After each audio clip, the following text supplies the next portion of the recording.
संभाजीनगरमध्ये स्कूटीच्या डिक्कीतून 1,74,000 रुपये लंपास करण्यात आले। गंगापूर बाजार समिती सचिवांचे हे पैसे लंपास करताना चोरटे मात्र सीसीटीव्ही कॅमेऱ्यात कैद झाले। बाजार समितीत लिलावाची निविदा भरण्यासाठी गेले असताना ही चोरी झाली।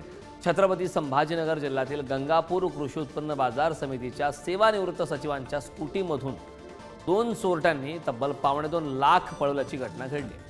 ही घटना कृषी उत्पन्न बाजार समितीच्या कार्यालयासमोर घडली असून 2 चोरटे चोरी करताना सीसीटीव्ही कॅमेऱ्यात कैद झालेत। गंगापूर पोलिसांकडून मिळालेल्या माहितीनुसार भाऊसाहेब काशीनाथ भोसले यांनी बँकेतून 1,74,000 काढून त्यांच्या स्कूटीच्या डिक्कीत ठेवले आणि कृषी उत्पन्न बाजार समितीत जनावरांच्या लिलावाची निविदा भरण्यासाठी ते गेले होते।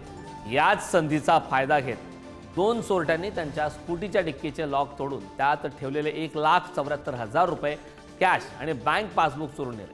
हा सर्व प्रकार सीसीटीव्ही कॅमेऱ्यात कैद झाला असून गंगापूर पोलीस आता आरोपींचा शोध घेत आहेत।